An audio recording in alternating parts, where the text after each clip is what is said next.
Hello and welcome. I call the channel the Jungle Nook, and although the majority of my videos are on the tropical houseplants, how I care for them, and I got a bunch of walkthrough videos and things like that, I do also have about maybe 25 freshwater aquariums, and I'm getting ready to put a video together, getting ready to start working in the fish room, getting it all cleaned up, basically giving it a facelift and taking care of some odds and ends. But I figured I wouldn't have that video out for at least a week. So what I'm doing right now is putting together, really this is two videos in one. It's a channel update, which is how the video is going to start, and then it's going to transition into the winter growing season, or how to care for your plants, your tropical varieties in the winter to ensure they continue to grow and push out lots of nice new foliage. The reason that this is two videos in one is because I'm not a full-time YouTuber. This is just a hobby for me. And I don't have any problems coming up with ideas for videos. My problem is finding the time to make them. So that's why I'm just doing two videos in one, basically. The last update video I did, I was explaining that I was going to do a series of videos where I was just going to show you exactly what I'm doing here, getting everything ready for winter. But the last 2 months now, that's what all the videos were. I was actually explaining and showing you what I'm doing. And I've been working in this room, getting it all ready. I've added fresh organics into all of my pots and slow release fertilizer, as well as some synthetic fertilizers. And I even trimmed a bunch of plants back and used some of those trimmings to put them right back in the pots so they'll be a little more full and lush. I also cleaned, the inside and outside of the windows. And I even cleaned up a few of the fish tanks as well. But I'm pretty much all caught up. Right now it's 25 degrees outside with a foot of snow. So yeah, all my plants are in the house. I'm not behind schedule. Everything's pretty much caught up as far as the house plants are concerned. Everything's been checked for pests, and I do have a few issues. For instance, this plant right here, it is just, I don't know, it's so many spider mites on it. I have wiped it down 2 to 3 times a week for the last 2 weeks. And they just keep coming back, less and less each time. But boy, this is a real nice treat, this plant right here, for the spider mites. They are really enjoying this plant quite a bit. I've had to cut it back, but it's putting out leaves so quick that it's really not noticeable. This is one of my favorite plants right here. I should not have just said that, because every plant that I go to, I will tell you this is one of my favorite plants.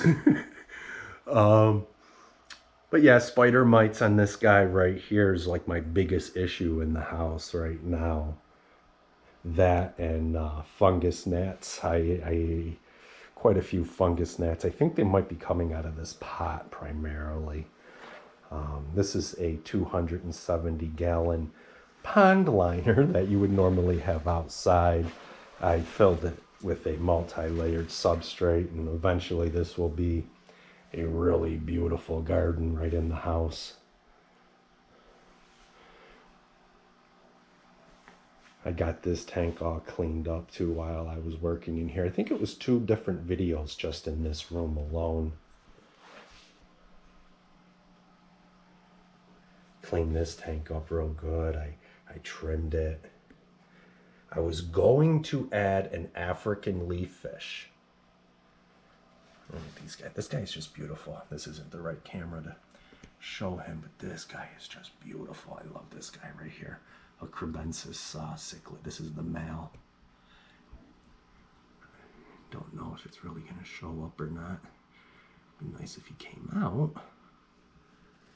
No, they're all scared. Yeah, but so I was going to add an African leaf fish in there that I have over here. And I have a tank in the fish room where I had a school of black tetras that I wanted to get out of there. I didn't know where to put them. And I have given this African leaf fish, he's probably going to be hiding, several times I've given him real small feeder fish, and he's never eaten them. And yeah, we're like, oh, there he is. Look how he hides. Look at this guy. I love this guy. He's in between the driftwood and those plants right there, just sitting there like a leaf. I don't know if you can see him or not. He is right there. He blends in really well. So I put those black tetras in here. They were even slightly larger than the feeder fish I had been trying to feed him that he never ate. There, he's moving now. That he had never eaten. So I put them in here hoping he wouldn't eat them because they are slightly smaller than the Congo tetras that are in the tank I just showed you. And I wanted to move him in here, so he'd have more swim room. But he just gobbled up all of those tetras really fast on me, and I wish I hadn't have done it now. But this tank in my next video is going to be totally rescaped. And he's going to just stay in here. I really wish he had a bigger tank, and someday he will. What else? Oh, so something else that I did, like I said, the first two videos were getting this room filled back up with plants and everything ready for winter. I also converted this room here into the beginnings of a proper mini nook. Right here. This room's looking a lot better than it ever has.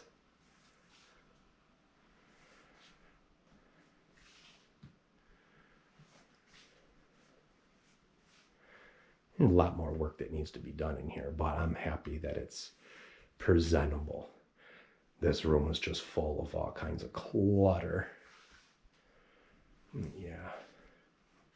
Everything seems to be doing good. In one of my videos, I showed you this plant right here, and it had a fungal infection, and it had a real nice, healthy colony of spider mites. I've gotten that all under control now. Pretty happy about that. I wasn't sure if this plant was even going to make it, to be honest with you, but it's got a new leaf. It's got a new leaf right there off of that one just starting to open.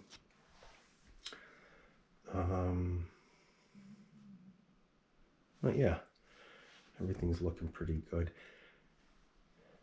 Here is some slate that will be going into one of the tanks in the fish room. And I got some cuttings and stuff that will be putting into some tanks as well. But this room's looking pretty good now. This was the last room that I actually worked in. The fish room's the only one I haven't really worked in. I mean, I've gone in there a few times, cleaned up some glass, situated some, you know, I organized the plugs for all the heaters and filters and lights and stuff, so it wasn't such a rat's nest with them in the, you know, behind the tanks and stuff. But when we get in there, you'll see it needs some TLC. It is not looking like any of these rooms out here. This room's just looking nice because I got rid of so much clutter. This is how I got rid of the clutter. I'll show you. I ended up getting some shelving in here. And like pretty much all of this stuff that's on these shelves, all of this stuff was just like scattered all around the house. I still have more stuff to move in here, but this helped a lot. I'm real happy that I finally stopped procrastinating and took care of that. Well, yeah, so this was the last room that I worked on, and it's looking pretty good. But moving on into the fish room, you'll see that it's not as nice as these other rooms. This is the fish room right here. Now, although I have tanks in the other two rooms as well, in this room, these tanks all have a bit more of a, they're a little bit more natural. A lot of the tanks in here, I have collected stuff from ponds and lakes and stuff to get the tanks going. What I'll be doing in my next video is I gotta go through and cull these tanks. This tank's supposed to only have orange and green shrimp, and I'll be removing all the other ones out of there so that the genetics in there stay orange and green. This was supposed to be a blue tank, but it's basically black. Most of the shrimp in here are black. And then over here, this tank's supposed to just be red.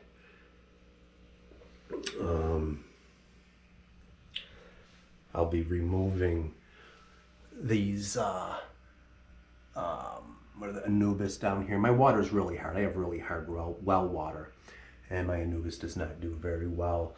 So I'll be removing all of the Anubis from most of my tanks and putting them into a tank where I will keep softer water for it. So I really like Anubis, but they're not doing good.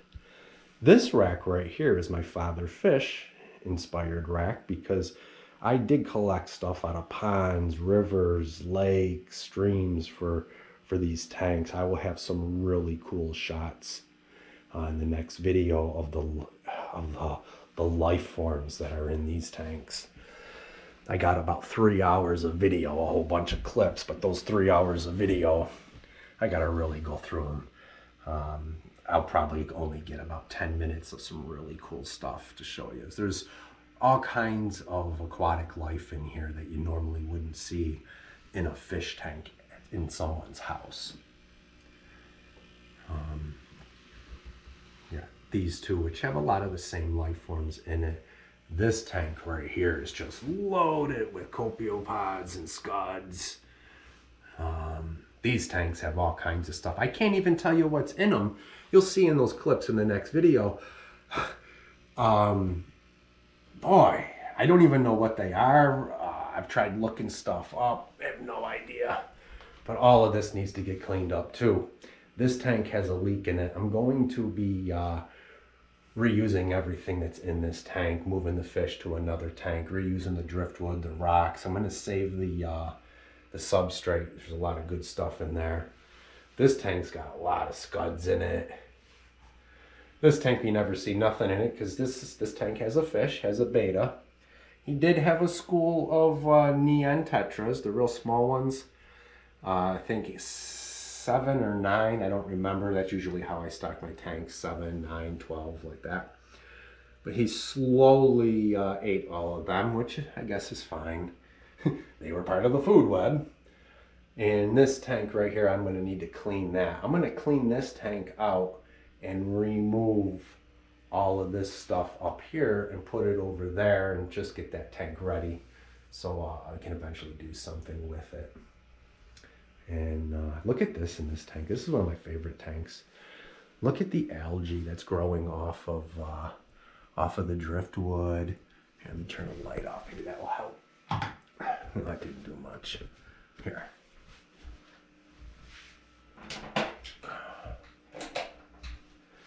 So look at the algae or whatever that is that's growing off of the wood.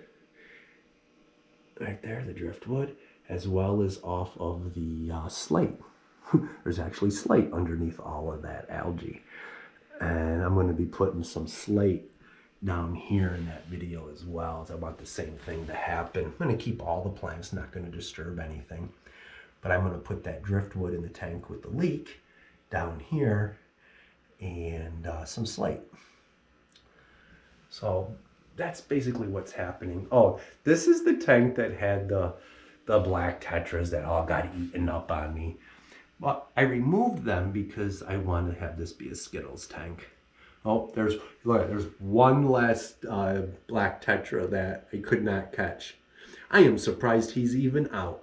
Usually when I would walk in this room, these fish would all get excited thinking they're going to get food. But for the last couple of weeks, when I walked in here, this thing just took right off and went behind the slate that's back there. This isn't moss. Well, it is. It's Java moss. I mean, it's not algae like the other tank. This is Java moss. And there's a big piece of slate back there that it's all growing off of. But I don't know if you can see, that's the Anubis right there, and it's just not doing good in my hard water. Funny thing is, this fish right here, he went behind the rock, so I tried to scare him out from behind the rock, and I was really surprised that my upside down catfish came out, which I have not seen in 6 months. I didn't think it was still alive. But he is back there. He lives back there. I never see him though. All of this Anubis will be getting moved out. I don't know what I'm going to do with this tank exactly. There is a fish in here. Some sort of it might be a cichlid. I don't even know. Now there's some Dorfres boras and stuff in here too. I don't know even if it's a male or a female. I'll be sure to get shots for that next video so you guys can tell me exactly what kind of fish it is and if it's a male or female, because I do know that when I was talking to the guy at the fish store, it really should have had its pair. I don't remember. I think it needs a female, but I'm not even sure what kind of fish it is to even get one. But yeah, so this is the room I'll be working in next. I never made it in here yet. Really wasn't sure what to do. I don't want to rush, anything, because when I rush, that's when I end up not being happy with my results. But yeah, this room will be getting a nice facelift, and we'll green it up all around the tanks and stuff. So yeah, let's just talk a little bit now about the winter care, the winter growing season for our tropical varieties. So like I said, I did add fresh organics and slow release fertilizer to everything. And I trimmed my plants and took the cuttings and just stuck them in the soil. And that will help them to become more lush and full over the winter. And I cleaned the leaves. I also cleaned the inside and outside of all the windows so that there'll be more light touching the leaves. So tropical houseplants do not go dormant in the winter. That's not a part of their natural life cycle. And just because they live in a tropical area does not mean they enjoy to be in the high 80s and 90s, temperature-wise, Fahrenheit. They don't enjoy that. They would prefer to be in the 70s. They grow the best in the 70s, even the low 70s, which is how I keep this room. And although I don't have much light that comes through the windows, I have a lot of grow lights to supplement the light. If you keep your plants at least in like the low 70s, even 70 degrees, that's warm enough for them to be comfortable and grow. And as far as humidity, this room actually stays between like 40 and 55 degrees. Here, I'll show you right now. Now, when I show you this, the reason that this room is saying that it's 77 degrees is because I didn't want the furnace clicking on. This mic picks it up real good. It's usually about 70, 71 in here. This is for this room. Right now, my humidity's at 39%. I have another one outside right now. It's 26 outside. That's Fahrenheit. 77. I keep it at 70, 71 in here. But the thing about humidity, you just want your humidity to be constant. You want a steady humidity level. Even if it's low, you just want to keep it steady because the plants will get used to a certain humidity level. When you bring your plants home, yeah, maybe you had, you don't know what the humidity level was. Most likely it was pretty high where they were being grown. And when you bring them home, they may suffer a little. But the new growth will be accustomed to that humidity level. So in the winter, just try to keep your humidity level constant. I don't use humidifiers because, the humidity will go up, but if I don't stay on top of that and constantly refill them, the humidity level's constantly fluctuating, and plants do not like that. And I do not reduce the amount of water that I give my plants. There's no reason for me to reduce the amount of water I give them because they're in a warm environment with stable humidity. And I know they have all the nutrients that they need. So if I don't want to reduce the amount of water that I give them because that will slow their growth. Plus, with the low humidity in my house, there's a lot of moisture loss in your pots due to evaporation. So I don't reduce really the amount of water that I give my plants because they require it. Now, I add a lot of extra perlite to my soils. So I know that my soil is well draining. And I water my plants every day almost every day, because they do get water every day in the tropical rainforest. Rains every day in a tropical rainforest. And these plants, that's their natural habitat, and their root structure and the way they grow, they are used to getting a drink of water pretty much every single day. And they really do appreciate that. But again, I have a lot of extra perlite in my pots, and nearly all my pots have drainage holes, and the water that is the excess water that is draining through the soil is able to exit the pot. So I do not reduce the water in winter, and I continue to fertilize them in the winter. If you're reducing the amount of water they're getting in the winter and the fertilizer, you're creating the conditions for your plants to have slow growth. And if you're not fertilizing at all in the winter, especially if you are not relying heavily on real nice organic rich soil, and you're giving a liquid fertilizer to your plants throughout the spring and summer and fall, and you don't give them nothing in the winter, you're pretty much starving your plants. And if you're allowing your soil to overly dry out, you're creating drought-like conditions within the pots. And that's a big reason why there's a lot of problems with plant care in the winter, because we are taught reduce the water, reduce fertilizing, don't up pot in the winter. Up potting in the winter, if you really need to, you can, providing you're not reducing the amount of water, nutrients, and you're keeping the plant nice and warm with stable humidity. You can up pot. You can do all sorts of indoor gardening in the winter because your plants are not outside. They're not experiencing winter in your house.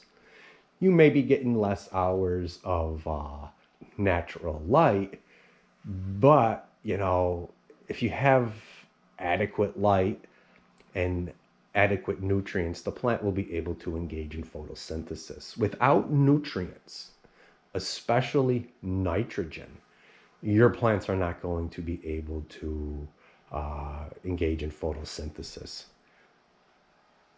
Just like if you have really organic rich soil, and that's what you're primarily using to give your plants the food that they require, the nutrients, it's the microorganisms in the soil breaking down the organics, and that's what's providing the nutrients for the plant.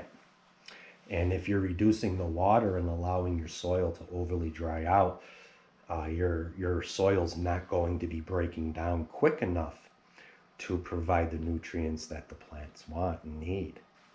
I'm able to make more videos, I think, in the winter because I have a lot of days off because I work outside, and there's a lot of times I just can't work outside.